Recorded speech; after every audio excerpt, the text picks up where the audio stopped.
Matthew chapter 11. After Jesus had finished instructing his 12 disciples, he went on from there to teach and preach in the towns of Galilee.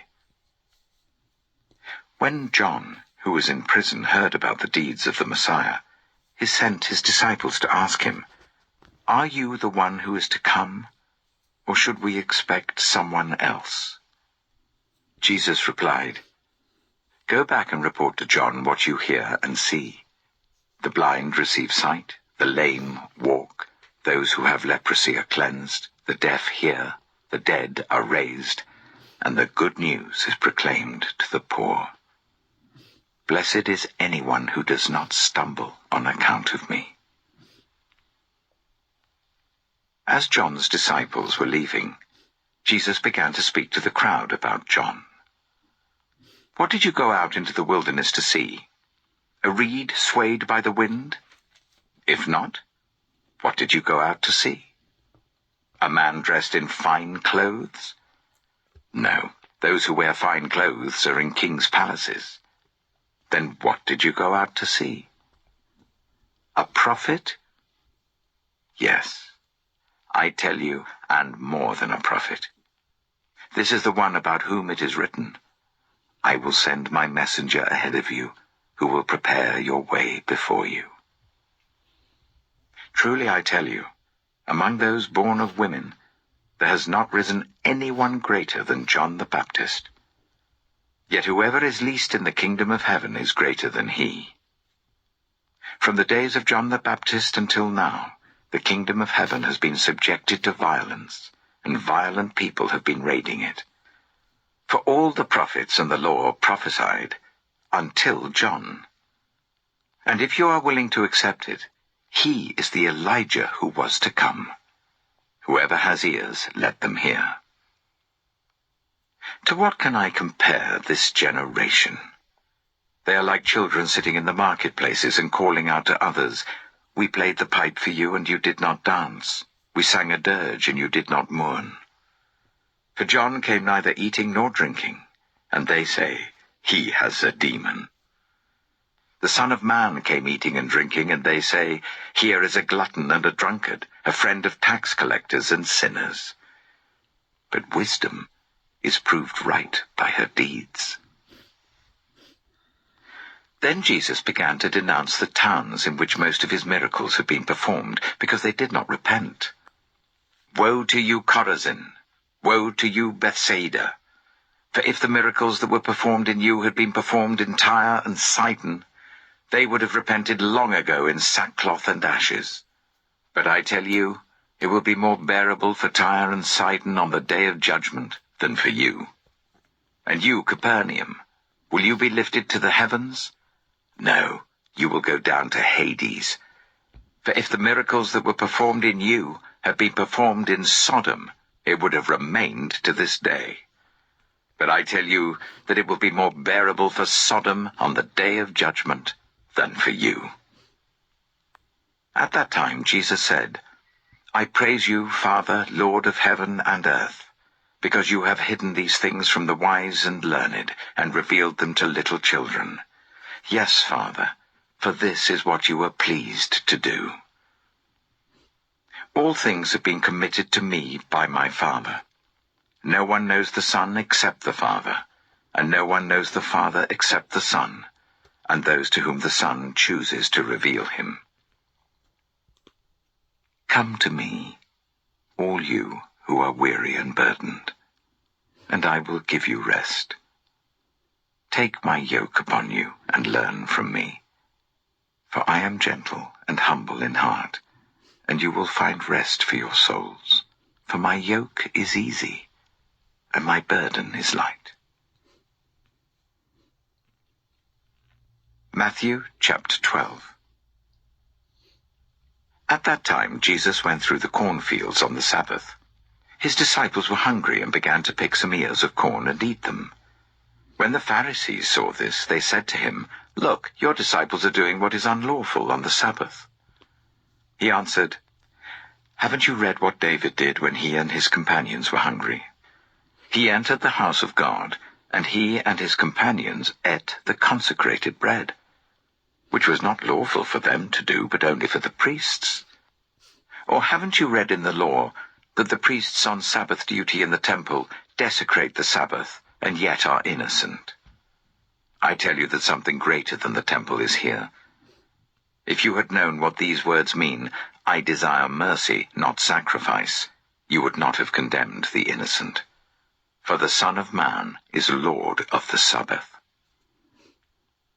Going on from that place, he went into their synagogue, and a man with a shriveled hand was there. Looking for a reason to bring charges against Jesus, they asked him, "Is it lawful to heal on the Sabbath?" He said to them, "If any of you has a sheep and it falls into a pit on the Sabbath, will you not take hold of it and lift it out? How much more valuable is a person than a sheep? Therefore it is lawful to do good on the Sabbath." Then he said to the man, "Stretch out your hand." So he stretched it out, and it was completely restored, just as sound as the other. But the Pharisees went out and plotted how they might kill Jesus. Aware of this, Jesus withdrew from that place. A large crowd followed him, and he healed all who were ill. He warned them not to tell others about him. This was to fulfill what was spoken through the prophet Isaiah. "Here is my servant whom I have chosen, the one I love, in whom I delight.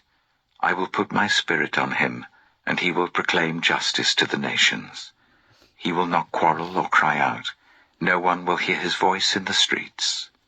A bruised reed he will not break, and a smouldering wick he will not snuff out, till he has brought justice through to victory. In his name the nations will put their hope." Then they brought him a demon-possessed man who was blind and mute, and Jesus healed him, so that he could both talk and see. All the people were astonished and said, "Could this be the Son of David?" But when the Pharisees heard this, they said, "It is only by Beelzebul, the prince of demons, that this fellow drives out demons." Jesus knew their thoughts and said to them, "Every kingdom divided against itself will be ruined, and every city or household divided against itself will not stand. If Satan drives out Satan, he is divided against himself. How then can his kingdom stand? And if I drive out demons by Beelzebul, by whom do your people drive them out? So then they will be your judges. But if it is by the Spirit of God that I drive out demons, then the kingdom of God has come upon you. Or again, how can anyone enter a strong man's house and carry off his possessions unless he first ties up the strong man? Then he can plunder his house. Whoever is not with me is against me, and whoever does not gather with me scatters. And so I tell you, every kind of sin and slander can be forgiven, but blasphemy against the Spirit will not be forgiven. Anyone who speaks a word against the Son of Man will be forgiven, but anyone who speaks against the Holy Spirit will not be forgiven, either in this age or in the age to come. Make a tree good, and its fruit will be good. Or make a tree bad, and its fruit will be bad. For a tree is recognized by its fruit. You brood of vipers! How can you who are evil say anything good? For the mouth speaks what the heart is full of. A good man brings good things out of the good stored up in him, and an evil man brings evil things out of the evil stored up in him. But I tell you that everyone will have to give account on the day of judgment for every empty word they have spoken. For by your words you will be acquitted, and by your words you will be condemned. Then some of the Pharisees and teachers of the law said to him, "Teacher, we want to see a sign from you." He answered, "A wicked and adulterous generation asks for a sign. But none will be given it, except the sign of the prophet Jonah. For as Jonah was 3 days and 3 nights in the belly of a huge fish, so the Son of Man will be 3 days and 3 nights in the heart of the earth. The men of Nineveh will stand up at the judgment with this generation and condemn it, for they repented at the preaching of Jonah, and now something greater than Jonah is here. The queen of the south will rise at the judgment with this generation and condemn it, for she came from the ends of the earth to listen to Solomon's wisdom, and now something greater than Solomon is here. When an impure spirit comes out of a person, it goes through arid places seeking rest and does not find it. Then it says, "I will return to the house I left." When it arrives, it finds the house unoccupied, swept clean, and put in order. Then it goes and takes with it 7 other spirits more wicked than itself, and they go in and live there. And the final condition of that person is worse than the first. That is how it will be with this wicked generation. While Jesus was still talking to the crowd, his mother and brothers stood outside wanting to speak to him. Someone told him, "Your mother and brothers are standing outside wanting to speak to you." He replied to him, "Who is my mother and who are my brothers?" Pointing to his disciples, he said, "Here are my mother and my brothers. For whoever does the will of my Father in heaven is my brother and sister and mother." Matthew chapter 13. That same day, Jesus went out of the house and sat by the lake. Such large crowds gathered round him that he got into a boat and sat in it, while all the people stood on the shore. Then he told them many things in parables, saying, "A farmer went out to sow his seed. As he was scattering the seed, some fell along the path, and the birds came and ate it up. Some fell on rocky places, where it did not have much soil. It sprang up quickly because the soil was shallow. But when the sun came up, the plants were scorched and they withered because they had no root. Other seed fell among thorns, which grew up and choked the plants. Still other seed fell on good soil, where it produced a crop 100, 60, or 30 times what was sown. Whoever has ears, let them hear." The disciples came to him and asked, "Why do you speak to the people in parables?" He replied, "Because the knowledge of the secrets of the kingdom of heaven has been given to you, but not to them. Whoever has will be given more, and they will have an abundance. Whoever does not have, even what they have will be taken from them. This is why I speak to them in parables. Though seeing, they do not see. Though hearing, they do not hear or understand. In them is fulfilled the prophecy of Isaiah. You will be ever hearing but never understanding. You will be ever seeing but never perceiving. For this people's heart has become calloused. They hardly hear with their ears, and they have closed their eyes. Otherwise, they might see with their eyes, hear with their ears, understand with their hearts, and turn, and I would heal them. But blessed are your eyes because they see, and your ears because they hear. For truly I tell you, many prophets and righteous people longed to see what you see but did not see it, and to hear what you hear but did not hear it. Listen then to what the parable of the sower means. When anyone hears the message about the kingdom and does not understand it, the evil one comes and snatches away what was sown in their heart. This is the seed sown along the path.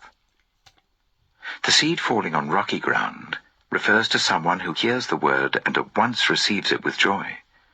But since they have no root, they last only a short time.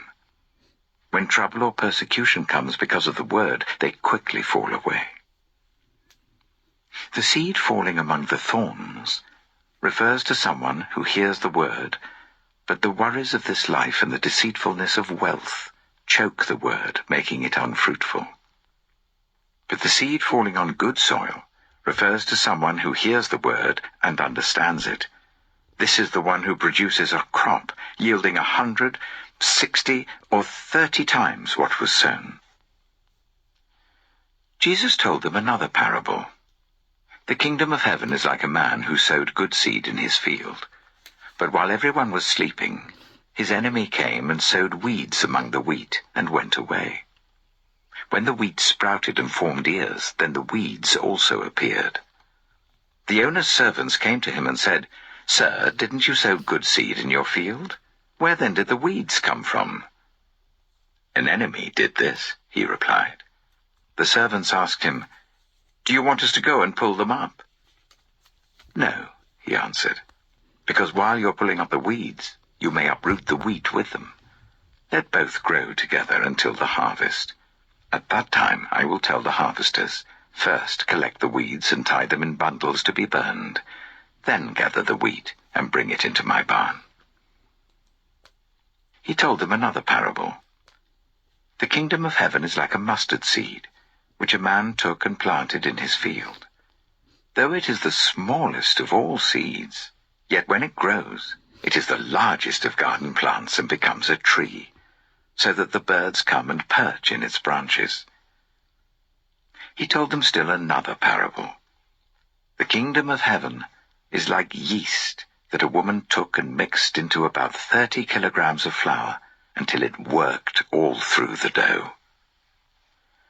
Jesus spoke all these things to the crowd in parables. He did not say anything to them without using a parable.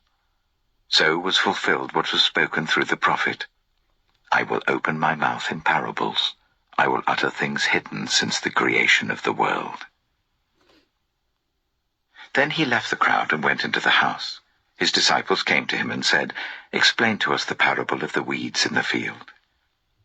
He answered, "The one who sowed the good seed is the Son of Man. The field is the world, and the good seed stands for the people of the kingdom. The weeds are the people of the evil one, and the enemy who sows them is the devil. The harvest is the end of the age, and the harvesters are angels. As the weeds are pulled up and burned in the fire, so it will be at the end of the age. The Son of Man will send out his angels, and they will weed out of his kingdom everything that causes sin and all who do evil. They will throw them into the blazing furnace, where there will be weeping and gnashing of teeth. Then the righteous will shine like the sun in the kingdom of their Father. Whoever has ears, let them hear." The kingdom of heaven is like treasure hidden in a field. When a man found it, he hid it again, and then in his joy went and sold all he had and bought that field. Again, the kingdom of heaven is like a merchant looking for fine pearls. When he found one of great value, he went away and sold everything he had and bought it. Once again, the kingdom of heaven is like a net that was let down into the lake and caught all kinds of fish. When it was full, the fishermen pulled it up on the shore. Then they sat down and collected the good fish in baskets, but threw the bad away. This is how it will be at the end of the age.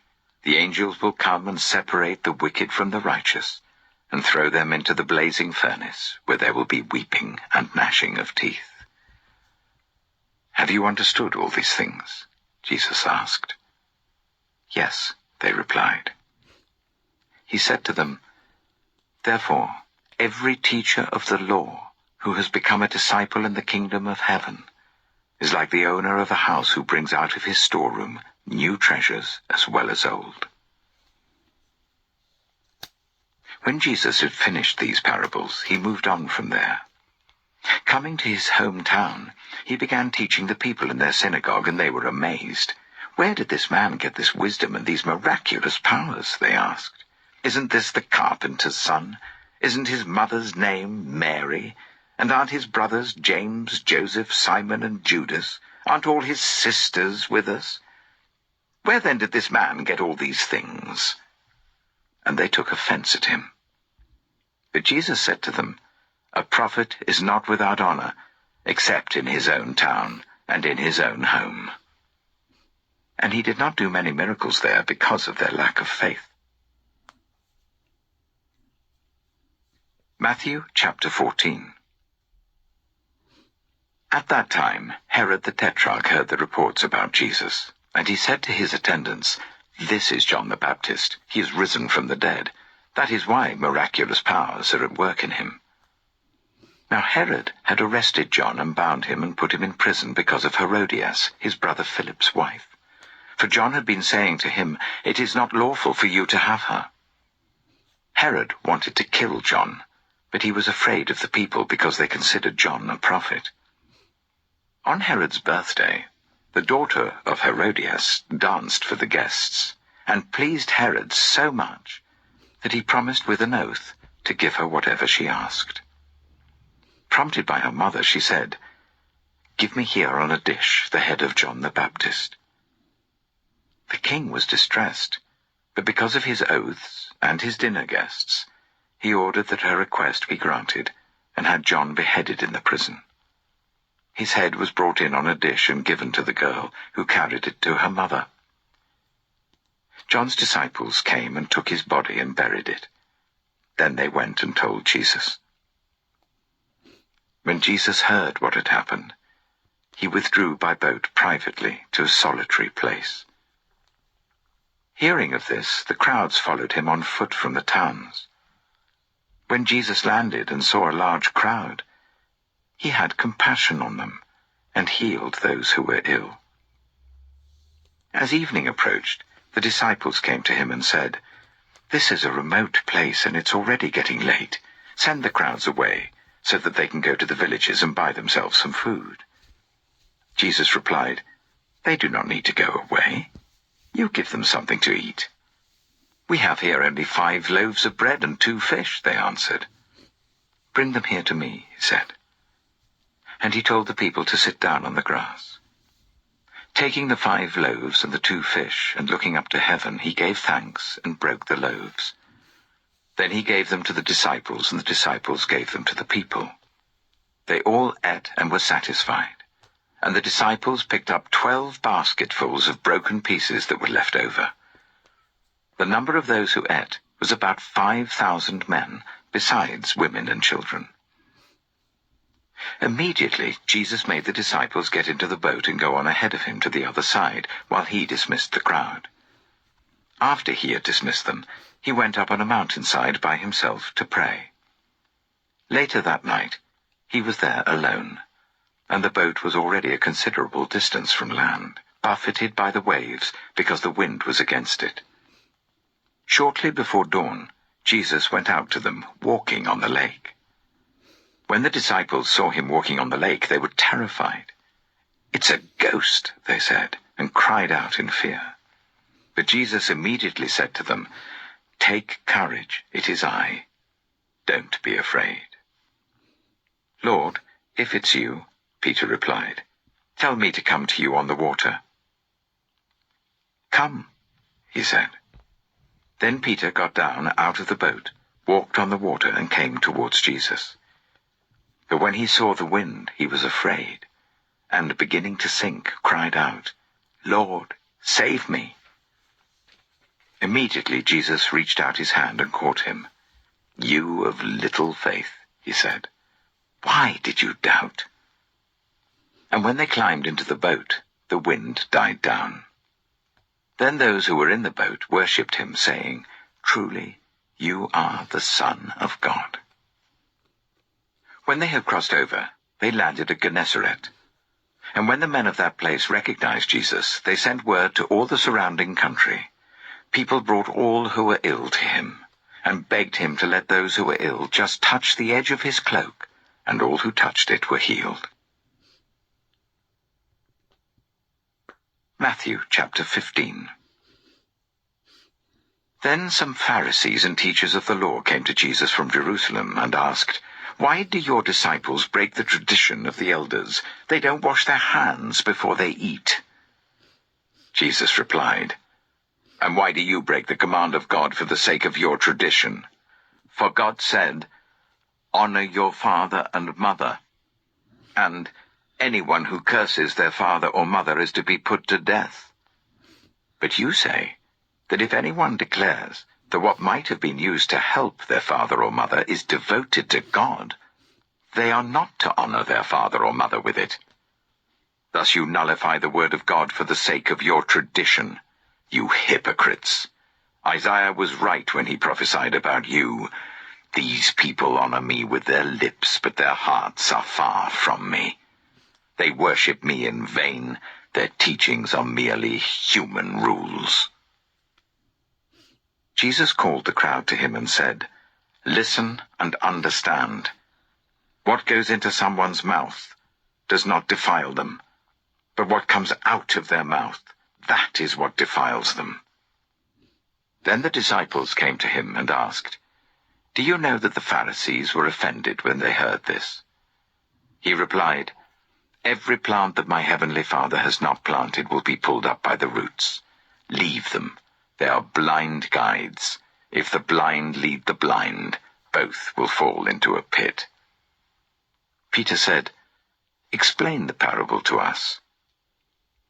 "Are you still so dull?" Jesus asked them. "Don't you see that whatever enters the mouth goes into the stomach and then out of the body? But the things that come out of a person's mouth come from the heart, and these defile them. For out of the heart come evil thoughts, murder, adultery, sexual immorality, theft, false testimony, slander. These are what defile a person. But eating with unwashed hands does not defile them." Leaving that place, Jesus withdrew to the region of Tyre and Sidon. A Canaanite woman from that vicinity came to him crying out, "Lord, Son of David, have mercy on me. My daughter is demon-possessed and suffering terribly." Jesus did not answer a word. So his disciples came to him and urged him, "Send her away, for she keeps crying out after us." He answered, "I was sent only to the lost sheep of Israel." The woman came and knelt before him. "Lord, help me," she said. He replied, "It is not right to take the children's bread and toss it to the dogs." "Yes, it is, Lord," she said. "Even the dogs eat the crumbs that fall from their master's table." Then Jesus said to her, "Woman, you have great faith. Your request is granted." And her daughter was healed at that moment. Jesus left there and went along the Sea of Galilee. Then he went up on a mountainside and sat down.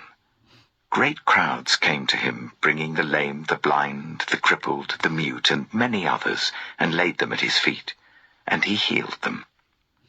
The people were amazed when they saw the mute speaking, the cripple made well, the lame walking, and the blind seeing.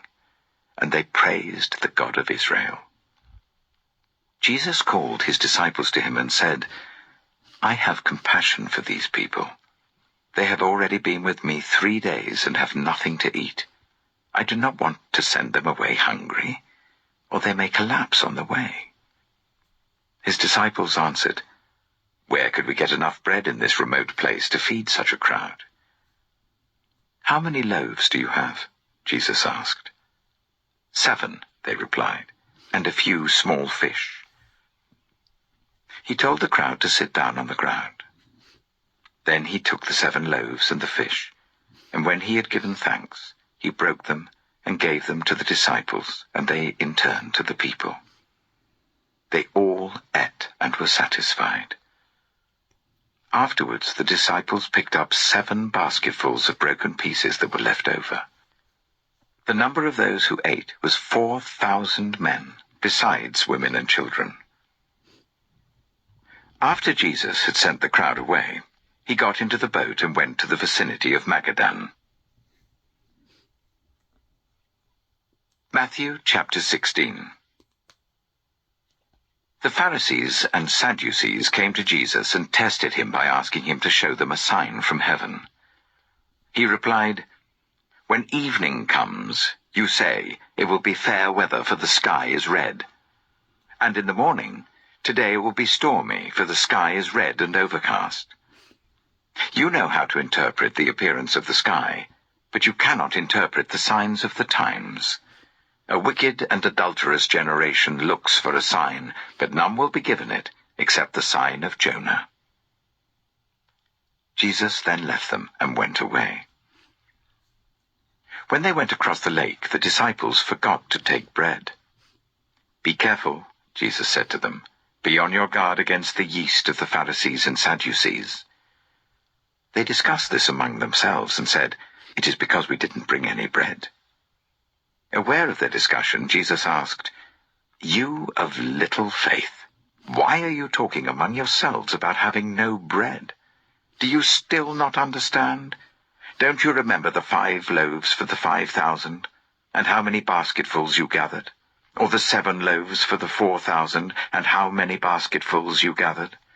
How is it you don't understand that I was not talking to you about bread? But be on your guard against the yeast of the Pharisees and Sadducees." Then they understood that he was not telling them to guard against the yeast used in bread, but against the teaching of the Pharisees and Sadducees. When Jesus came to the region of Caesarea Philippi, he asked his disciples, "Who do people say the Son of Man is?" They replied, "Some say John the Baptist, others say Elijah, and still others Jeremiah or one of the prophets." "But what about you?" he asked. "Who do you say I am?" Simon Peter answered, "You are the Messiah, the Son of the living God." Jesus replied, "Blessed are you, Simon, son of Jonah, for this was not revealed to you by flesh and blood, but by my Father in heaven. And I tell you that you are Peter, and on this rock I will build my church, and the gates of Hades will not overcome it. I will give you the keys of the kingdom of heaven. Whatever you bind on earth will be bound in heaven, and whatever you loose on earth will be loosed in heaven." Then he ordered his disciples not to tell anyone that he was the Messiah. From that time on, Jesus began to explain to his disciples that he must go to Jerusalem and suffer many things at the hands of the elders, the chief priests, and the teachers of the law, and that he must be killed, and on the 3rd day be raised to life. Peter took him aside and began to rebuke him. "Never, Lord," he said. "This shall never happen to you." Jesus turned and said to Peter, "Get behind me, Satan. You are a stumbling block to me. You do not have in mind the concerns of God, but merely human concerns." Then Jesus said to his disciples, "Whoever wants to be my disciple must deny themselves and take up their cross and follow me. For whoever wants to save their life will lose it, but whoever loses their life for me will find it. What good will it be for someone to gain the whole world, yet forfeit their soul? Or what can anyone give in exchange for their soul? For the Son of Man is going to come in his Father's glory with his angels, and then he will reward each person according to what they have done. Truly I tell you, some who are standing here will not taste death before they see the Son of Man coming in his kingdom." Matthew chapter 17. After 6 days, Jesus took with him Peter, James, and John, the brother of James, and led them up a high mountain by themselves. There he was transfigured before them. His face shone like the sun, and his clothes became as white as the light. Just then there appeared before them Moses and Elijah talking with Jesus. Peter said to Jesus, "Lord, it is good for us to be here. If you wish, I will put up 3 shelters, one for you, one for Moses, and one for Elijah."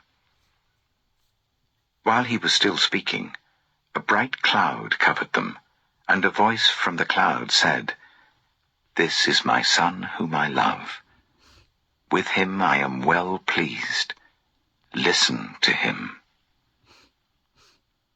When the disciples heard this, they fell face down to the ground, terrified. But Jesus came and touched them. "Get up," he said. "Don't be afraid." When they looked up, they saw no one except Jesus.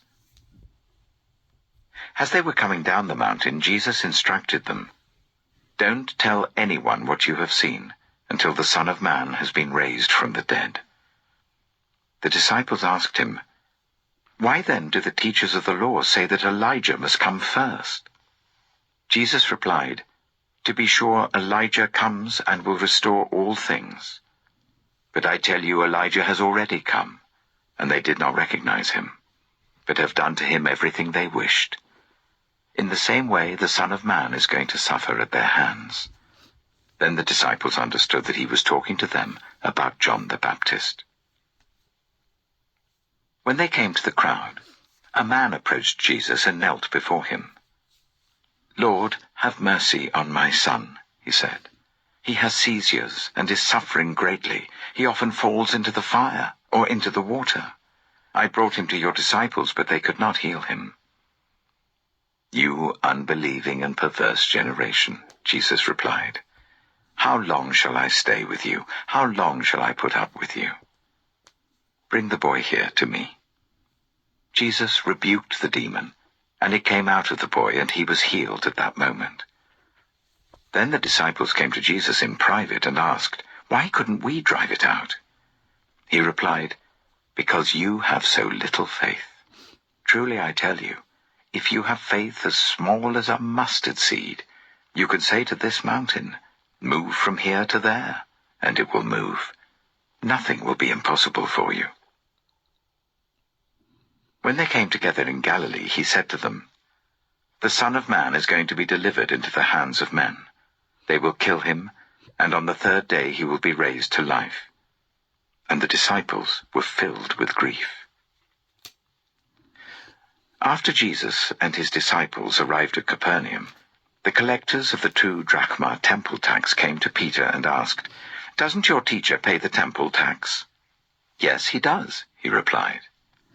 When Peter came into the house, Jesus was the first to speak. "What do you think, Simon?" he asked.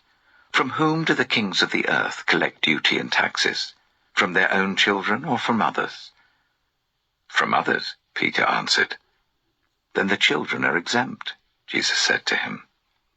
"But so that we may not cause offense, go to the lake and throw out your line. Take the first fish you catch, open its mouth, and you will find a 4 drachma coin. Take it and give it to them for my tax and yours." Matthew chapter 18. At that time the disciples came to Jesus and asked, "Who then is the greatest in the kingdom of heaven?" He called a little child to him, and placed the child among them, and he said, "Truly I tell you, unless you change and become like little children, you will never enter the kingdom of heaven. Therefore, whoever takes the lowly position of this child is the greatest in the kingdom of heaven. And whoever welcomes one such child in my name welcomes me. If anyone causes one of these little ones, those who believe in me, to stumble, it would be better for them to have a large millstone hung round their neck and to be drowned in the depths of the sea. Woe to the world because of the things that cause people to stumble. Such things must come, but woe to the person through whom they come. If your hand or your foot causes you to stumble, cut it off and throw it away. It is better for you to enter life maimed or crippled than to have 2 hands or 2 feet and be thrown into eternal fire. And if your eye causes you to stumble, gouge it out and throw it away. It is better for you to enter life with 1 eye than to have 2 eyes and be thrown into the fire of hell. See that you do not despise one of these little ones, for I tell you that their angels in heaven always see the face of my Father in heaven. What do you think? If a man owns 100 sheep and one of them wanders away, will he not leave the 99 on the hills and go to look for the one that wandered off? And if he finds it, Truly I tell you, he is happier about that one sheep than about the 99 that did not wander off. In the same way your Father in heaven is not willing that any of these little ones should perish. If your brother or sister sins, go and point out their fault, just between the two of you. If they listen to you, you have won them over. But if they will not listen, take one or two others along, so that every matter may be established by the testimony of 2 or 3 witnesses. If they still refuse to listen, tell it to the church. And if they refuse to listen even to the church, treat them as you would a pagan or a tax collector. Truly I tell you, whatever you bind on earth will be bound in heaven, and whatever you loose on earth will be loosed in heaven. Again, truly I tell you, that if 2 of you on earth agree about anything they ask for, it will be done for them by my Father in heaven. For where 2 or 3 gather in my name, there am I with them. Then Peter came to Jesus and asked, Lord, how many times shall I forgive my brother or sister who sins against me? Up to 7 times? Jesus answered, I tell you, not 7 times, but 77 times. Therefore the kingdom of heaven is like a king who wanted to settle accounts with his servants. As he began the settlement, a man who owed him 10,000 bags of gold was brought to him. Since he was not able to pay, the master ordered that he and his wife and his children and all that he had be sold to repay the debt. At this, the servant fell on his knees before him. Be patient with me, he begged, and I will pay back everything. The servant's master took pity on him, cancelled the debt, and let him go. But when that servant went out, he found one of his fellow servants who owed him 100 silver coins. He grabbed him and began to choke him. Pay back what you owe me, he demanded. His fellow servant fell to his knees and begged him, Be patient with me, and I will pay it back. But he refused. Instead, he went off and had the man thrown into prison until he could pay the debt. When the other servants saw what had happened, they were outraged and went and told their master everything that had happened. Then the master called the servant in. You wicked servant, he said. I cancelled all that debt of yours because you begged me to. Shouldn't you have had mercy on your fellow servant, just as I had on you? In anger, his master handed him over to the jailers to be tortured until he should pay back all he owed. This is how my heavenly Father will treat each of you unless you forgive your brother or sister from your heart. Matthew chapter 19. When Jesus had finished saying these things, he left Galilee and went into the region of Judea to the other side of the Jordan. Large crowds followed him, and he healed them there. Some Pharisees came to him to test him. They asked, Is it lawful for a man to divorce his wife for any and every reason? Haven't you read, he replied, that at the beginning the Creator made them male and female, and said, For this reason a man will leave his father and mother and be united to his wife, and the 2 will become one flesh. So they are no longer 2, but one flesh. Therefore what God has joined together, let no one separate. Why then, they asked, did Moses command that a man give his wife a certificate of divorce and send her away?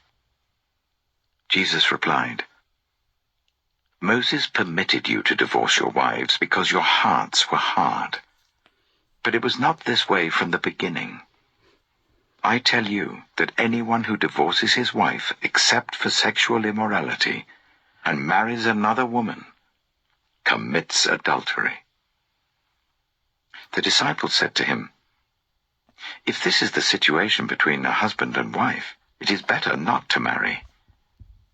Jesus replied, Not everyone can accept this word, but only those to whom it has been given. For there are eunuchs who were born that way, and there are eunuchs who have been made eunuchs by others. and there are those who choose to live like eunuchs for the sake of the kingdom of heaven. The one who can accept this should accept it." Then people brought little children to Jesus for him to place his hands on them and pray for them. But the disciples rebuked them. Jesus said, "Let the little children come to me. Do not hinder them, for the kingdom of heaven belongs to such as these." When he had placed his hands on them, he went on from there. Just then a man came up to Jesus and asked, "Teacher, what good thing must I do to get eternal life?" "Why do you ask me about what is good?" Jesus replied. "There is only one who is good. If you want to enter life, keep the commandments." "Which ones?" he inquired. Jesus replied, "You shall not murder, you shall not commit adultery, you shall not steal, you shall not give false testimony, honor your father and mother, and love your neighbor as yourself." "All these I have kept," the young man said. "What do I still lack?" Jesus answered, "If you want to be perfect, go, sell your possessions and give to the poor, and you will have treasure in heaven. Then come, follow me." When the young man heard this, he went away sad, because he had great wealth. Then Jesus said to his disciples, "Truly I tell you, it is hard for someone who is rich to enter the kingdom of heaven. Again I tell you, it is easier for a camel to go through the eye of a needle than for someone who is rich to enter the kingdom of God." When the disciples heard this, they were greatly astonished and asked, "Who then can be saved?" Jesus looked at them and said, "With man this is impossible, but with God all things are possible." Peter answered him, "We have left everything to follow you. What then will there be for us?" Jesus said to them, "Truly I tell you, at the renewal of all things, when the Son of Man sits on his glorious throne, you who have followed me will also sit on 12 thrones, judging the 12 tribes of Israel. And everyone who has left houses, or brothers or sisters, or father or mother or wife or children or fields for my sake, will receive 100 times as much and will inherit eternal life. But many who are first will be last, and many who are last will be first." Matthew chapter 20. For the kingdom of heaven is like a landowner who went out early in the morning to hire workers for his vineyard. He agreed to pay them a denarius for the day and sent them into his vineyard. About 9 in the morning he went out and saw others standing in the marketplace doing nothing. He told them, "You also go and work in my vineyard, and I will pay you whatever is right." So they went. He went out again about noon, and about 3 in the afternoon, and did the same thing. About 5 in the afternoon he went out and found still others standing around. He asked them, "Why have you been standing here all day long doing nothing?" "Because no one has hired us," they answered. He said to them, "You also go and work in my vineyard." When evening came, the owner of the vineyard said to his foreman, "Call the workers and pay them their wages, beginning with the last ones hired and going on to the first." The workers who were hired about 5 in the afternoon came, and each received a denarius. So when those came who were hired first, they expected to receive more. But each one of them also received a denarius. When they received it, they began to grumble against the landowner. "These who were hired last worked only 1 hour," they said, "and you have made them equal to us who have borne the burden of the work and the heat of the day." But he answered one of them, "I'm not being unfair to you, friend. Didn't you agree to work for a denarius? Take your pay and go. I want to give the one who was hired last the same as I gave you. Don't I have the right to do what I want with my own money? Or are you envious because I'm generous?" So the last will be first, and the first will be last. Now Jesus was going up to Jerusalem. On the way he took the 12 aside and said to them, "We are going up to Jerusalem, and the Son of Man will be delivered over to the chief priests and the teachers of the law. they will condemn him to death, and will hand him over to the Gentiles to be mocked and flogged and crucified. On the third day he will be raised to life." Then the mother of Zebedee's sons came to Jesus with her sons, and kneeling down asked a favor of him. "What is it you want?" he asked. She said, "Grant that one of these 2 sons of mine may sit at your right and the other at your left in your kingdom." "You don't know what you're asking," Jesus said to them. "Can you drink the cup I am going to drink?" "We can," they answered. Jesus said to them, "You will indeed drink from my cup, but to sit at my right or left is not for me to grant. These places belong to those for whom they have been prepared by my Father."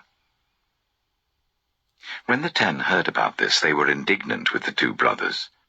Jesus called them together and said, "You know that the rulers of the Gentiles lord it over them, and their high officials exercise authority over them.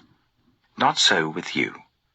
Instead, whoever wants to become great among you must be your servant, and whoever wants to be first must be your slave, just as the Son of Man did not come to be served, but to serve, and to give his life as a ransom for many."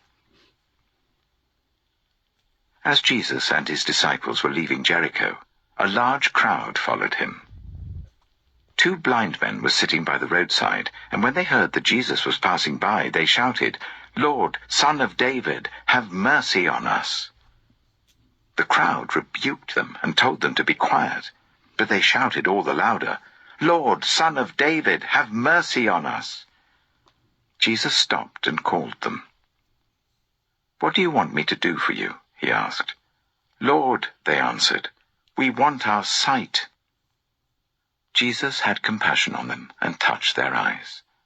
Immediately they received their sight and followed him. Matthew chapter 21. As they approached Jerusalem and came to Bethphage on the Mount of Olives, Jesus sent 2 disciples, saying to them, "Go to the village ahead of you, and at once you will find a donkey tied there with her colt by her.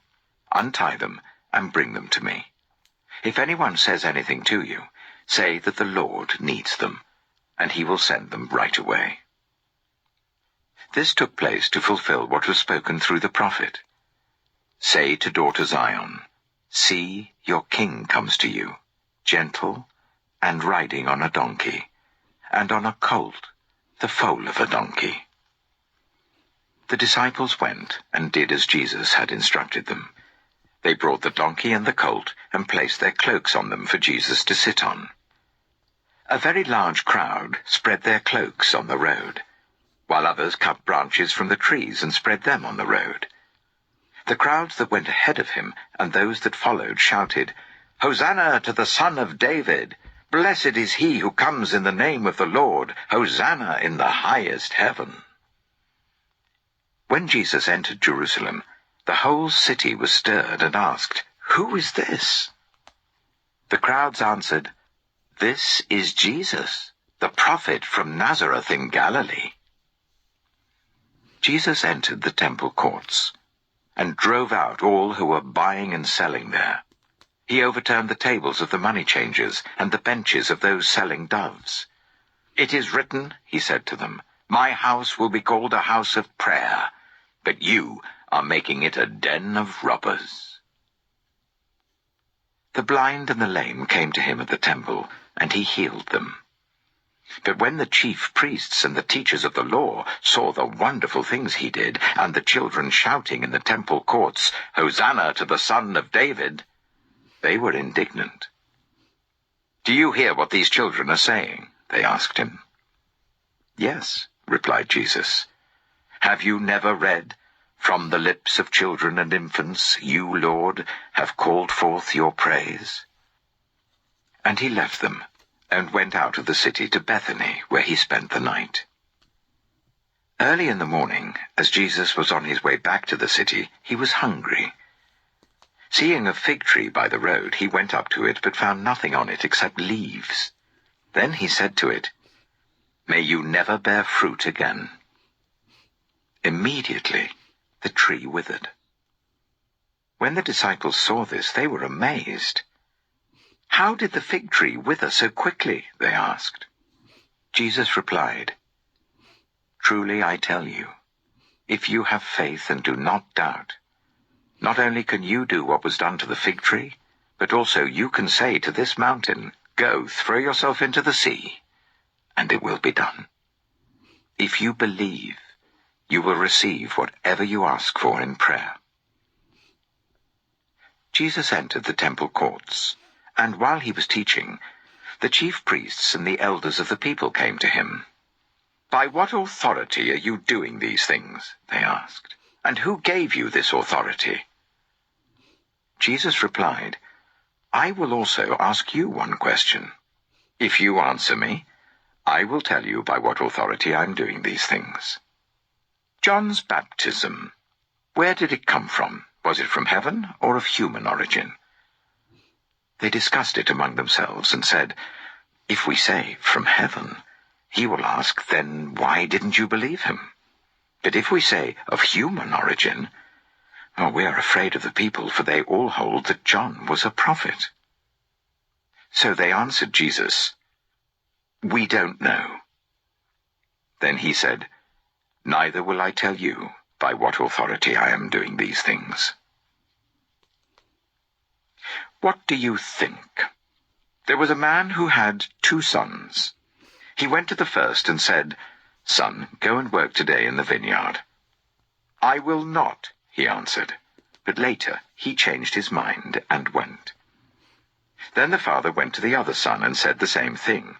He answered, "I will, sir." But he did not go. Which of the 2 did what his father wanted? "The first," they answered. Jesus said to them, "Truly I tell you, the tax collectors and the prostitutes are entering the kingdom of God ahead of you. For John came to show you the way of righteousness, and you did not believe him. But the tax collectors and the prostitutes did.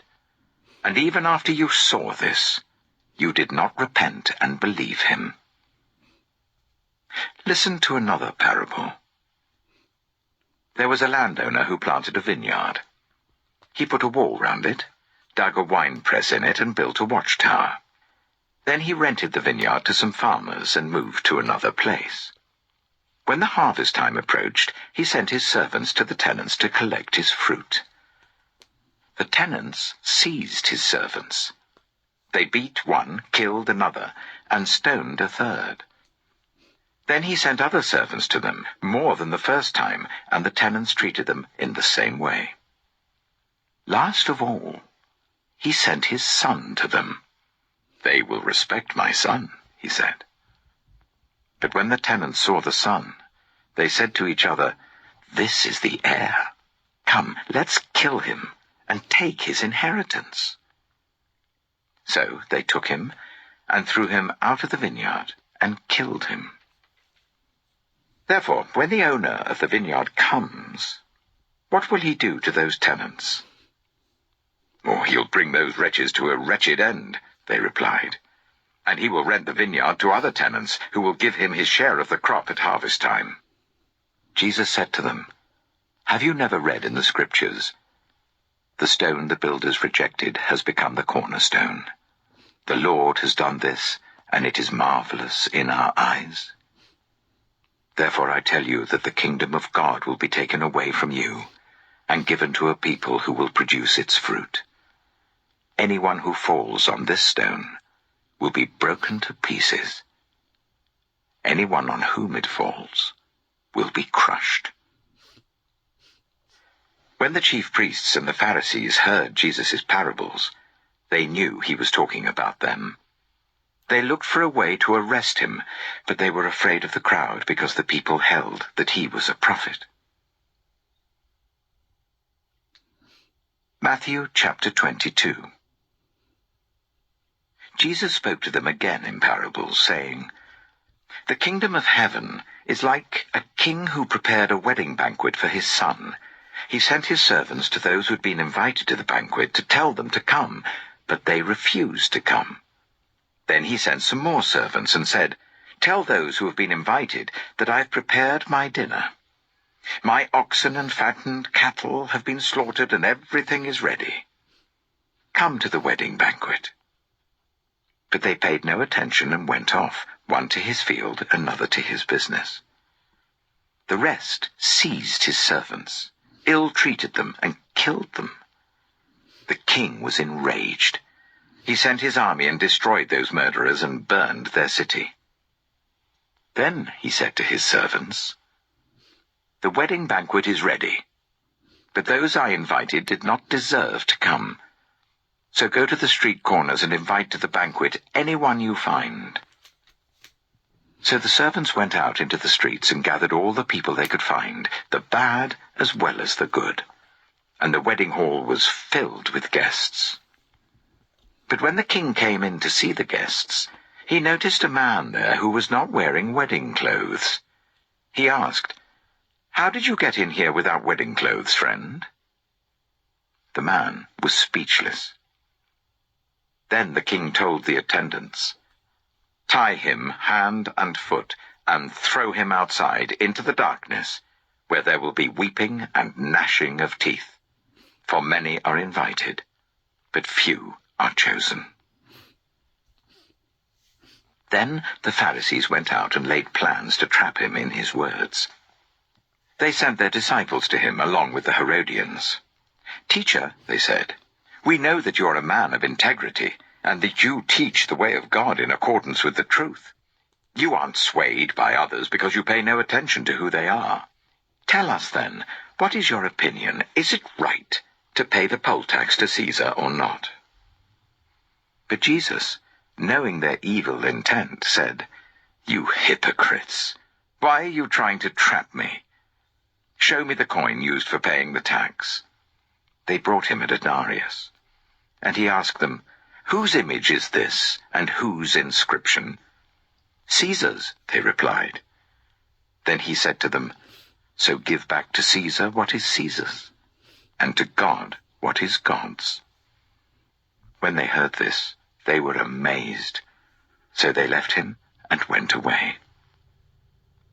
That same day, the Sadducees, who say there is no resurrection, came to him with a question.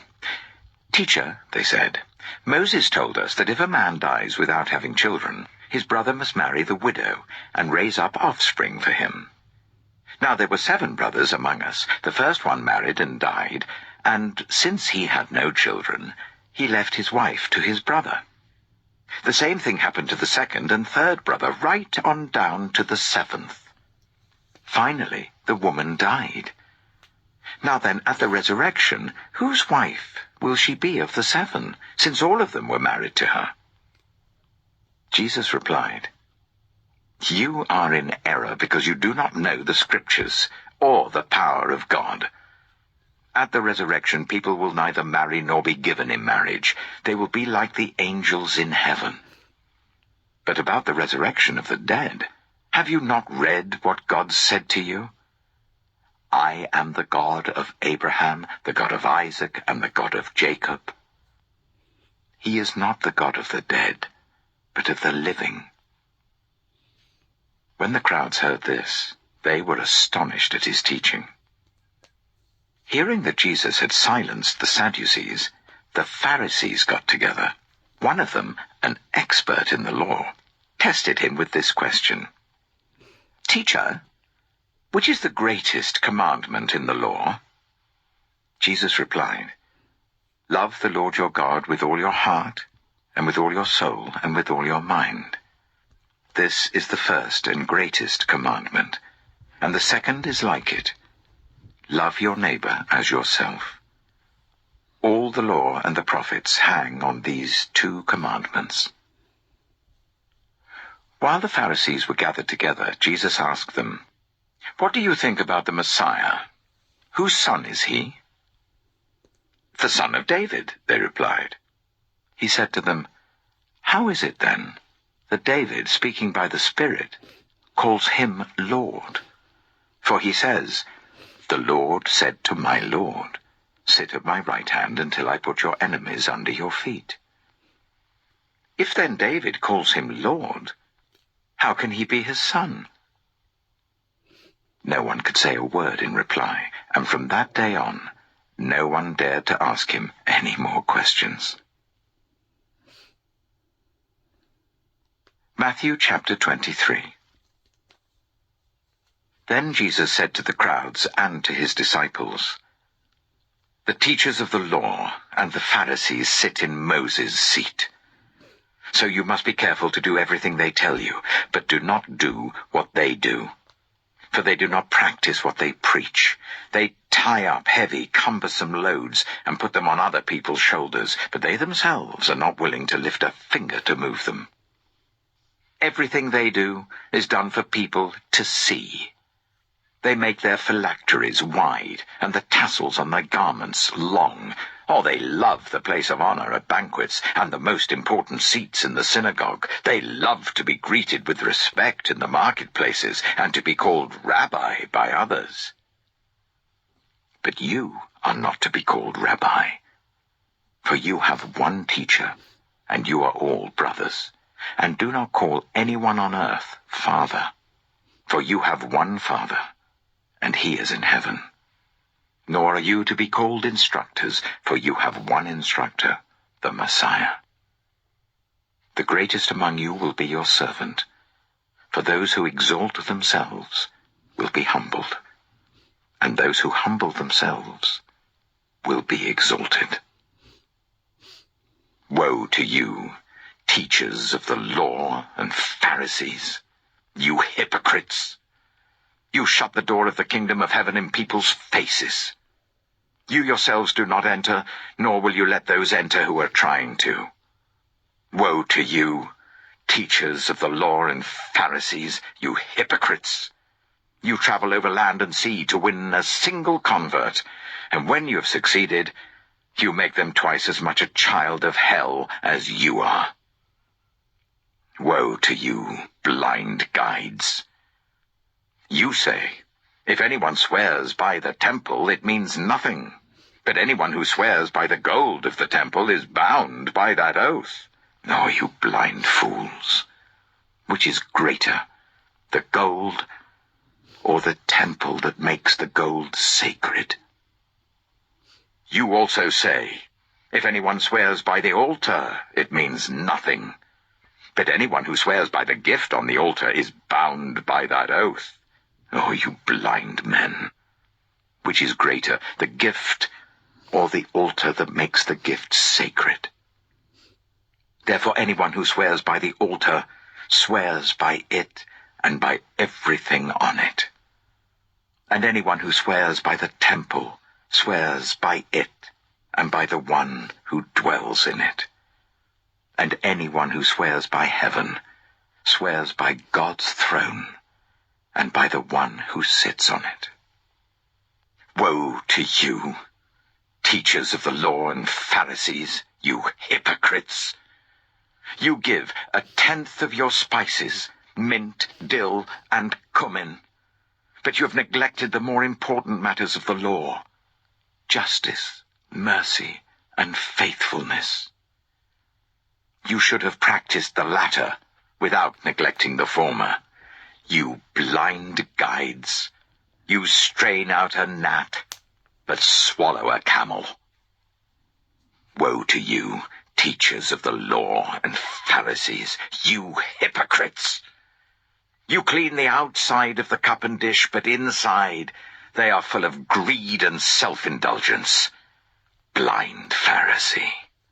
First clean the inside of the cup and dish, and then the outside also will be clean.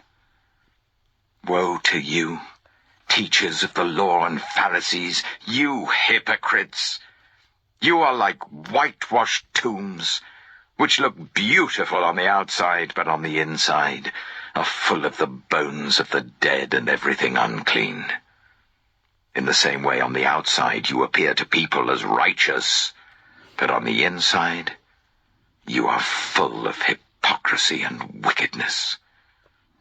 Woe to you, teachers of the law and Pharisees, you hypocrites!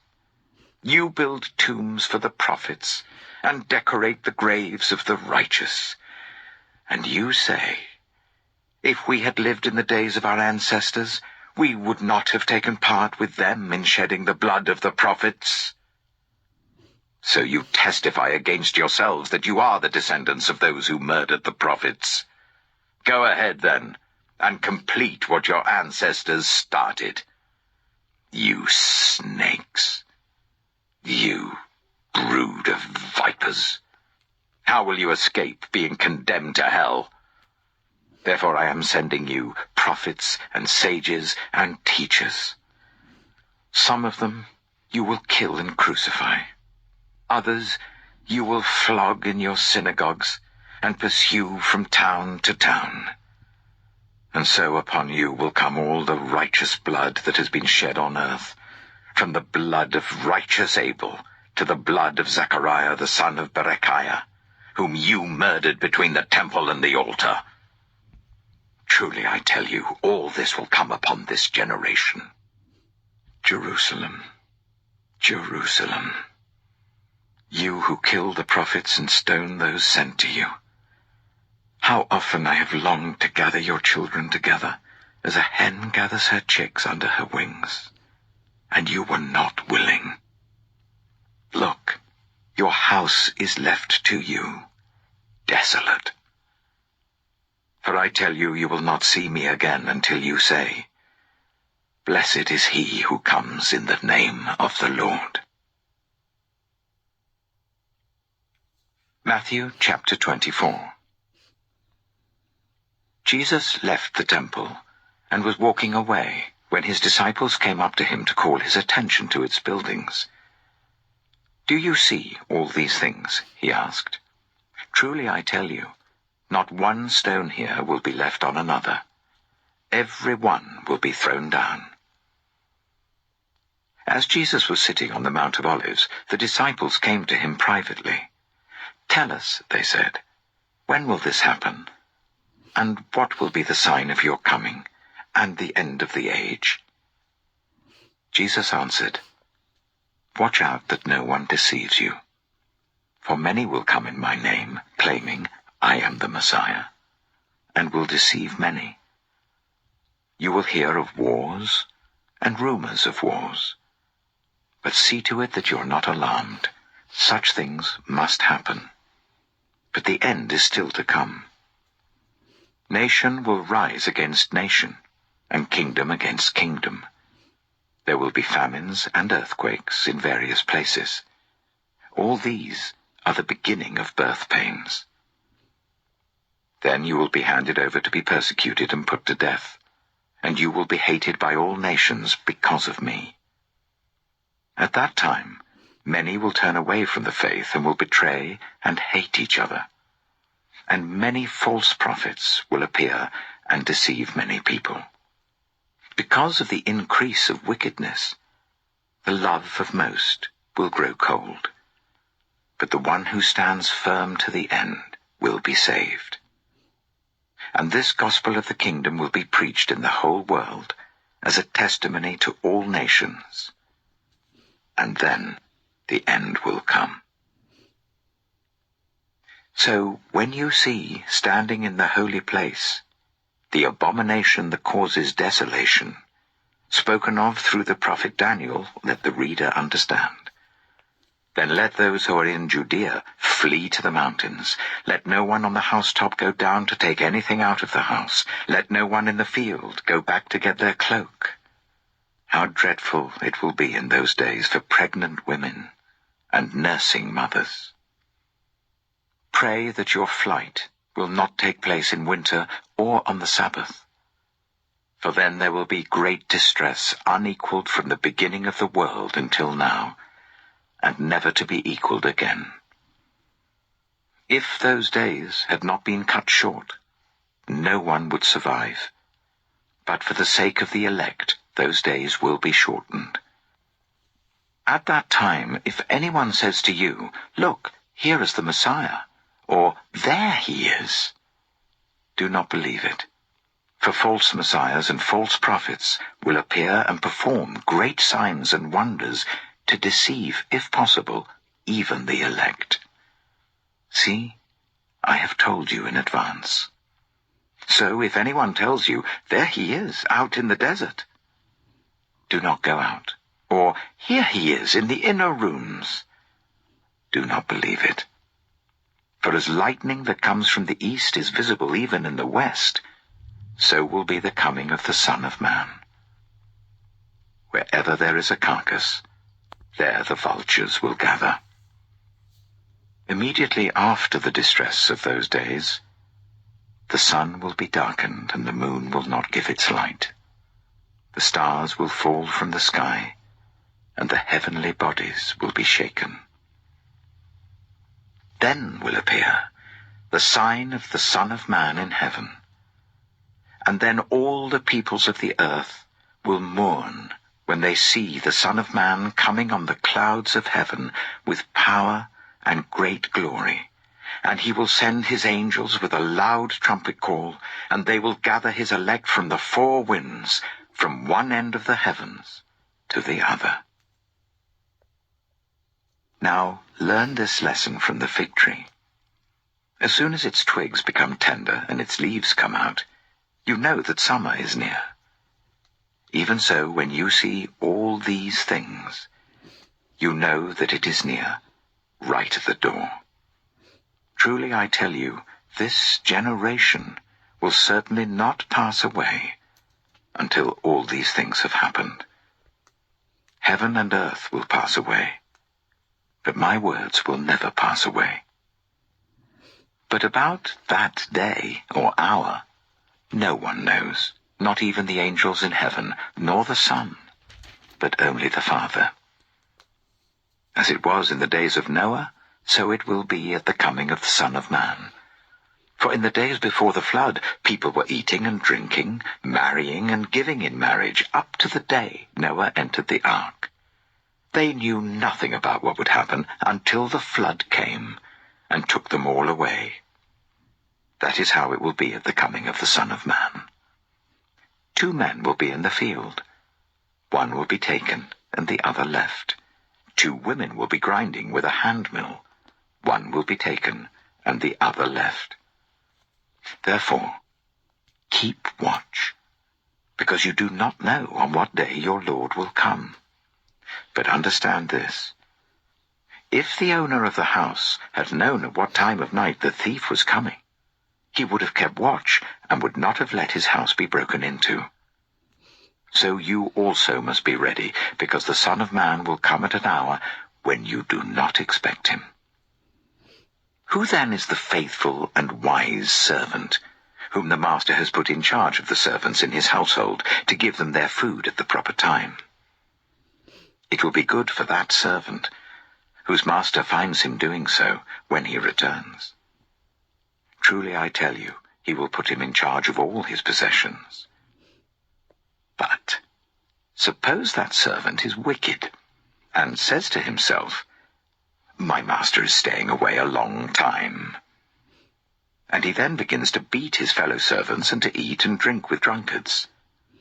The master of that servant will come on a day when he does not expect him, and at an hour he is not aware of. He will cut him to pieces and assign him a place with the hypocrites, where there will be weeping and gnashing of teeth." Matthew chapter 25. At that time, the kingdom of heaven will be like 10 virgins, who took their lamps and went out to meet the bridegroom. 5 of them were foolish, and 5 were wise. The foolish ones took their lamps, but did not take any oil with them. The wise ones, however, took oil in jars along with their lamps. The bridegroom was a long time in coming, and they all became drowsy and fell asleep. At midnight the cry rang out, "Here's the bridegroom, come out to meet him." Then all the virgins woke up and trimmed their lamps. The foolish ones said to the wise, "Give us some of your oil, our lamps are going out." "No," they replied, "there may not be enough for both us and you. Instead, go to those who sell oil and buy some for yourselves." But while they were on their way to buy the oil, the bridegroom arrived. The virgins who were ready went in with him to the wedding banquet, and the door was shut. Later the others also came. "Lord, Lord," they said, "open the door for us." But he replied, "Truly I tell you, I don't know you. Therefore keep watch, because you do not know the day or the hour." Again, it will be like a man going on a journey, who called his servants and entrusted his wealth to them. To one he gave 5 bags of gold, to another 2 bags, and to another 1 bag, each according to his ability. Then he went on his journey. The man who received 5 bags of gold went at once and put his money to work, and gained 5 bags more. So also the one with 2 bags of gold gained 2 more. But the man who had received 1 bag went off, dug a hole in the ground, and hid his master's money. After a long time, the master of those servants returned and settled accounts with them. The man who had received 5 bags of gold brought the other 5. "Master," he said, "you entrusted me with 5 bags of gold. See, I have gained 5 more." His master replied, "Well done, good and faithful servant. You have been faithful with a few things. I will put you in charge of many things. Come and share your master's happiness." The man with 2 bags of gold also came. "Master," he said, "you entrusted me with 2 bags of gold. See, I have gained 2 more." His master replied, "Well done, good and faithful servant. You have been faithful with a few things. I will put you in charge of many things. Come and share your master's happiness." Then the man who had received 1 bag of gold came. "Master," he said, "I knew that you are a hard man, harvesting where you have not sown and gathering where you have not scattered seed. So I was afraid and went out and hid your gold in the ground. See, here is what belongs to you." His master replied, "You wicked, lazy servant. So you knew that I harvest where I have not sown and gather where I have not scattered seed? Well then, you should have put my money on deposit with the bankers, so that when I returned, I would have received it back with interest. So take the bag of gold from him, and give it to the one who has 10 bags. For whoever has will be given more, and they will have an abundance. Whoever does not have, even what they have, will be taken from them. And throw that worthless servant outside into the darkness, where there will be weeping and gnashing of teeth. When the Son of Man comes in his glory, and all the angels with him, he will sit on his glorious throne. All the nations will be gathered before him, and he will separate the people one from another, as a shepherd separates the sheep from the goats. He will put the sheep on his right, and the goats on his left. Then the king will say to those on his right, "Come, you who are blessed by my Father, take your inheritance, the kingdom prepared for you since the creation of the world. For I was hungry, and you gave me something to eat. I was thirsty, and you gave me something to drink. I was a stranger, and you invited me in. I needed clothes, and you clothed me. I was ill, and you looked after me. I was in prison, and you came to visit me." Then the righteous will answer him, "Lord, when did we see you hungry and feed you, or thirsty and give you something to drink? When did we see you a stranger and invite you in, or needing clothes and clothe you? When did we see you ill or in prison and go to visit you?" The king will reply, "Truly I tell you, whatever you did for one of the least of these brothers and sisters of mine, you did for me." Then he will say to those on his left, "Depart from me, you who are cursed, into the eternal fire prepared for the devil and his angels. For I was hungry, and you gave me nothing to eat. I was thirsty, and you gave me nothing to drink. I was a stranger, and you did not invite me in. I needed clothes, and you did not clothe me. I was ill and in prison, and you did not look after me." They also will answer, "Lord, when did we see you hungry or thirsty, or a stranger, or needing clothes, or ill, or in prison, and did not help you? He will reply, 'Truly I tell you, whatever you did not do for one of the least of these, you did not do for me.' Then they will go away to eternal punishment, but the righteous to eternal life." Matthew chapter 26. When Jesus had finished saying all these things, he said to his disciples, "As you know, the Passover is 2 days away, and the Son of Man will be handed over to be crucified." Then the chief priests and the elders of the people assembled in the palace of the high priest, whose name was Caiaphas, and they schemed to arrest Jesus secretly and kill him. But not during the festival, they said, or there may be a riot among the people. While Jesus was in Bethany, in the home of Simon the leper, a woman came to him with an alabaster jar of very expensive perfume, which she poured on his head as he was reclining at the table. When the disciples saw this, they were indignant. "Why this waste?" they asked. "This perfume could have been sold at a high price and the money given to the poor." Aware of this, Jesus said to them, "Why are you bothering this woman? She has done a beautiful thing to me. The poor you will always have with you, but you will not always have me. When she poured this perfume on my body, she did it to prepare me for burial. Truly I tell you, wherever this gospel is preached throughout the world, what she has done will also be told in memory of her." Then one of the 12, the one called Judas Iscariot, went to the chief priests and asked, "What are you willing to give me if I deliver him over to you?" So they counted out for him 30 pieces of silver. From then on, Judas watched for an opportunity to hand him over. On the first day of the festival of unleavened bread, the disciples came to Jesus and asked, "Where do you want us to make preparations for you to eat the Passover?" He replied, "Go into the city to a certain man and tell him, 'The teacher says, my appointed time is near. I'm going to celebrate the Passover with my disciples at your house.'" So the disciples did as Jesus had directed them and prepared the Passover. When evening came, Jesus was reclining at the table with the 12, and while they were eating, he said, "Truly I tell you, one of you will betray me." They were very sad and began to say to him one after the other, "Surely you don't mean me, Lord?"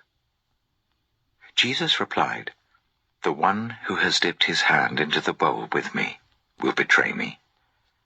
The Son of Man will go just as it is written about him. But woe to that man who betrays the Son of Man. It would be better for him if he had not been born." Then Judas, the one who would betray him, said, "Surely you don't mean me, Rabbi?" Jesus answered, "You have said so." While they were eating, Jesus took bread, and when he had given thanks, he broke it and gave it to his disciples, saying, "Take and eat. This is my body." Then he took a cup, and when he had given thanks, he gave it to them, saying, "Drink from it, all of you. This is my blood of the covenant, which is poured out for many for the forgiveness of sins. I tell you, I will not drink from this fruit of the vine from now on, until that day when I drink it new with you in my Father's kingdom." When they had sung a hymn, they went out to the Mount of Olives. Then Jesus told them, "This very night you will all fall away on account of me. For it is written, 'I will strike the shepherd, and the sheep of the flock will be scattered.' But after I have risen, I will go ahead of you into Galilee." Peter replied, "Even if all fall away on account of you, I never will." "Truly I tell you," Jesus answered, "this very night before the cock crows, you will disown me 3 times. But Peter declared, "Even if I have to die with you, I will never disown you." And all the other disciples said the same. Then Jesus went with his disciples to a place called Gethsemane, and he said to them, "Sit here while I go over there and pray." He took Peter and the 2 sons of Zebedee along with him, and he began to be sorrowful and troubled. Then he said to them, "My soul is overwhelmed with sorrow to the point of death. Stay here and keep watch with me." Going a little farther, he fell with his face to the ground and prayed, "My Father, if it is possible, may this cup be taken from me. Yet not as I will, but as you will." Then he returned to his disciples and found them sleeping. "Couldn't you men keep watch with me for 1 hour?" he asked Peter. "Watch and pray, so that you will not fall into temptation. The spirit is willing, but the flesh is weak."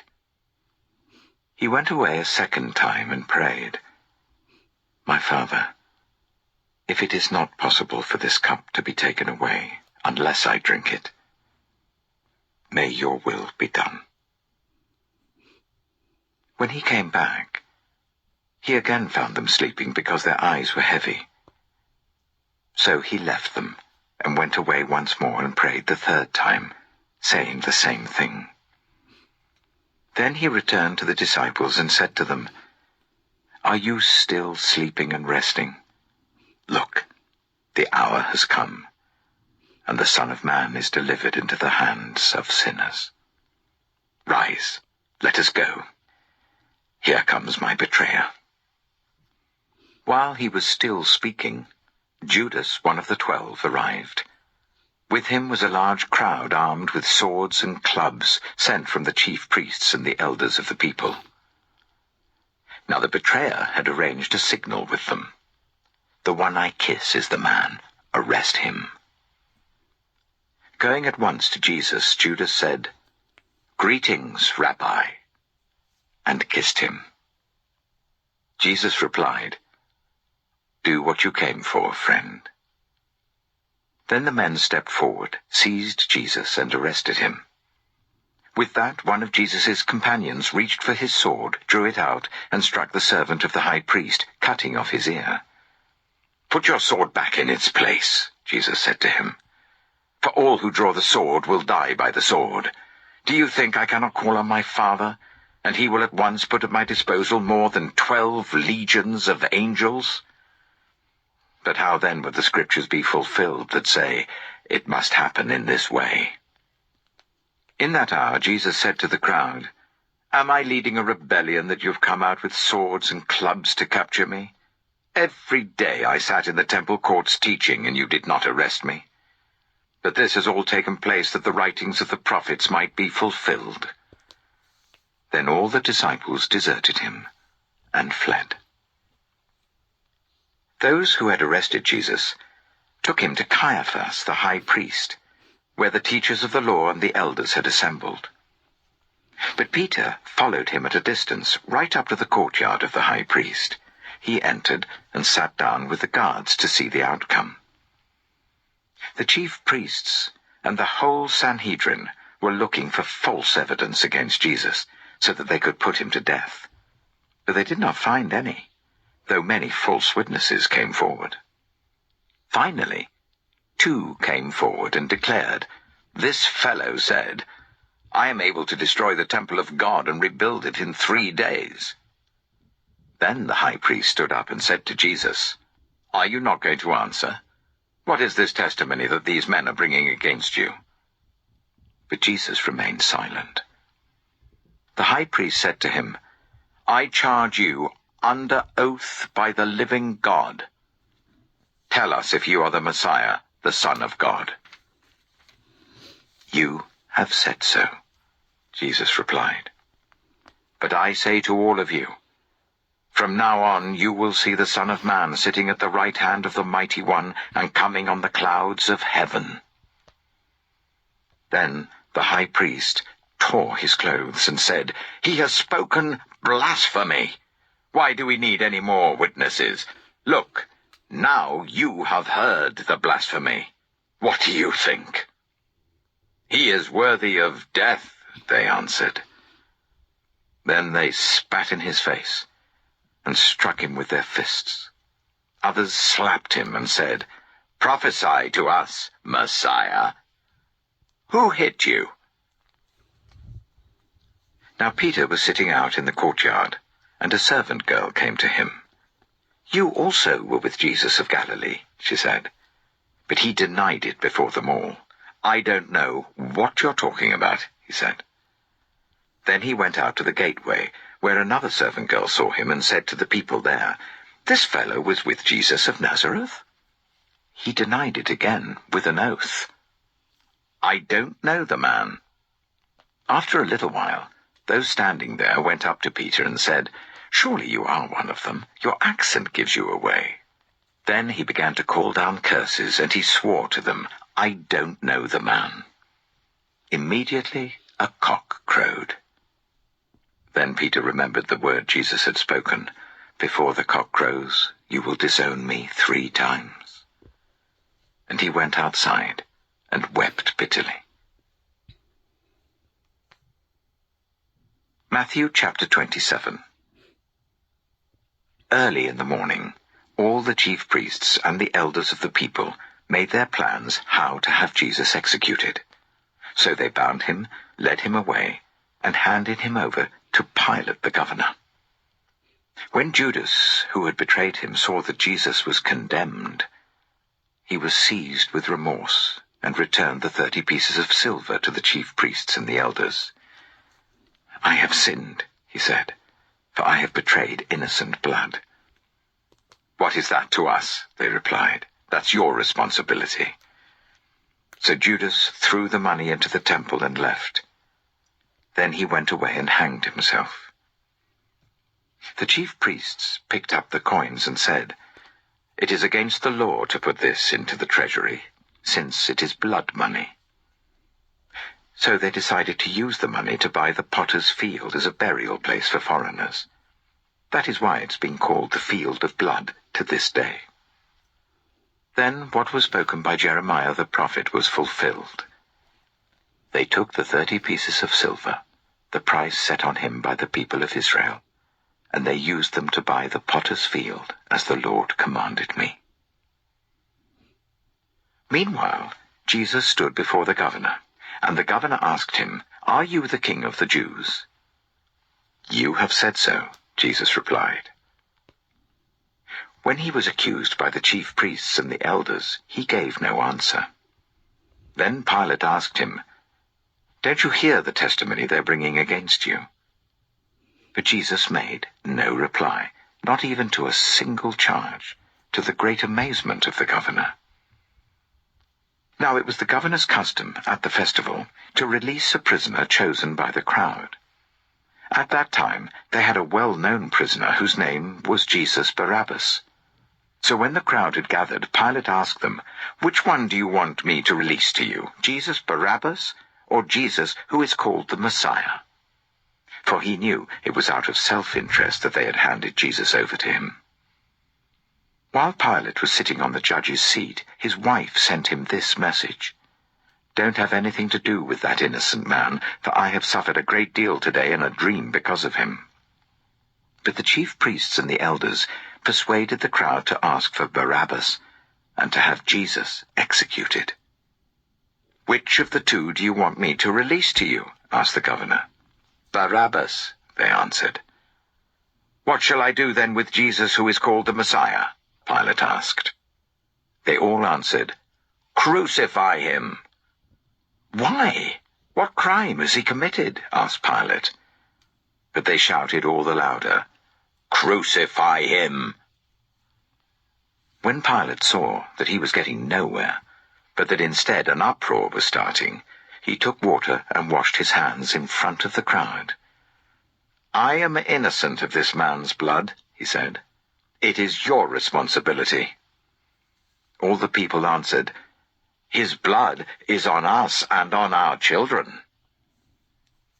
Then he released Barabbas to them, but he had Jesus flogged and handed him over to be crucified.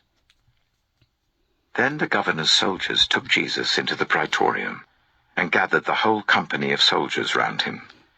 They stripped him and put a scarlet robe on him, and then twisted together a crown of thorns and set it on his head. They put a staff in his right hand. Then they knelt in front of him and mocked him. "Hail, King of the Jews," they said. They spat on him and took the staff and struck him on the head again and again. After they had mocked him, they took off the robe and put his own clothes on him. Then they led him away to crucify him. As they were going out, they met a man from Cyrene named Simon, and they forced him to carry the cross. They came to a place called Golgotha, which means the place of the skull. There they offered Jesus wine to drink mixed with gall, but after tasting it he refused to drink it. When they had crucified him, they divided up his clothes by casting lots, and sitting down, they kept watch over him there. Above his head they placed the written charge against him: "This is Jesus, the King of the Jews." 2 rebels were crucified with him, one on his right and one on his left. Those who passed by hurled insults at him, shaking their heads and saying, "You who are going to destroy the temple and build it in 3 days, save yourself. Come down from the cross if you are the Son of God." In the same way the chief priests, the teachers of the law, and the elders mocked him. "He saved others," they said, "but he can't save himself. He's the King of Israel. Let him come down now from the cross, and we will believe in him. He trusts in God. Let God rescue him now, if he wants him. For he said, 'I am the Son of God.'" In the same way the rebels who were crucified with him also heaped insults on him. From noon until 3 in the afternoon, darkness came over all the land. About 3 in the afternoon, Jesus cried out in a loud voice, "Eli, Eli, lama sabachthani," which means, my God, why have you forsaken me?" When some of those standing there heard this, they said, "He's calling Elijah." Immediately one of them ran and got a sponge. He filled it with wine vinegar, put it on a staff, and offered it to Jesus to drink. The rest said, "Now leave him alone. Let's see if Elijah comes to save him." And when Jesus had cried out again in a loud voice, he gave up his spirit. At that moment, the curtain of the temple was torn in 2 from top to bottom. The earth shook, the rocks split, and the tombs broke open. The bodies of many holy people who had died were raised to life. They came out of the tombs after Jesus' resurrection and went into the holy city and appeared to many people. When the centurion and those with him who were guarding Jesus saw the earthquake and all that had happened, they were terrified and exclaimed, "Surely he was the Son of God." Many women were there, watching from a distance. They had followed Jesus from Galilee to care for his needs. Among them were Mary Magdalene, Mary the mother of James and Joseph, and the mother of Zebedee's sons. As evening approached, there came a rich man from Arimathea named Joseph, who had himself become a disciple of Jesus. Going to Pilate, he asked for Jesus' body, and Pilate ordered that it be given to him. Joseph took the body, wrapped it in a clean linen cloth, and placed it in his own new tomb that he had cut out of the rock. He rolled a big stone in front of the entrance to the tomb and went away. Mary Magdalene and the other Mary were sitting there opposite the tomb. The next day, the one after Preparation Day, the chief priests and the Pharisees went to Pilate. "Sir," they said, "we remember that while he was still alive, that deceiver said, 'After 3 days I will rise again.' So give the order for the tomb to be made secure until the third day. Otherwise, his disciples may come and steal the body and tell the people that he has been raised from the dead. This last deception will be worse than the first." "Take a guard," Pilate answered. "Go, make the tomb as secure as you know how." So they went and made the tomb secure by putting a seal on the stone and posting the guard. Matthew chapter 28. After the Sabbath, at dawn on the first day of the week, Mary Magdalene and the other Mary went to look at the tomb. There was a violent earthquake, for an angel of the Lord came down from heaven, and going to the tomb, rolled back the stone and sat on it. His appearance was like lightning, and his clothes were white as snow. The guards were so afraid of him that they shook and became like dead men. The angel said to the women, "Do not be afraid, for I know that you are looking for Jesus who was crucified. He is not here. He is risen just as he said. Come and see the place where he lay. Then go quickly and tell his disciples he has risen from the dead and is going ahead of you into Galilee. There you will see him. Now I have told you." So the women hurried away from the tomb, afraid yet filled with joy, and ran to tell his disciples. Suddenly Jesus met them. "Greetings," he said. They came to him, clasped his feet, and worshipped him. Then Jesus said to them, "Do not be afraid. Go and tell my brothers to go to Galilee. There they will see me." While the women were on their way, some of the guards went into the city and reported to the chief priests everything that had happened. When the chief priests had met with the elders and devised a plan, they gave the soldiers a large sum of money, telling them, "You are to say, 'His disciples came during the night and stole him away while we were asleep.' If this report gets to the governor, we will satisfy him and keep you out of trouble." So the soldiers took the money and did as they were instructed. And this story has been widely circulated among the Jews to this very day. Then the 11 disciples went to Galilee, to the mountain where Jesus had told them to go. When they saw him, they worshipped him, but some doubted. Then Jesus came to them and said, "All authority in heaven and on earth has been given to me.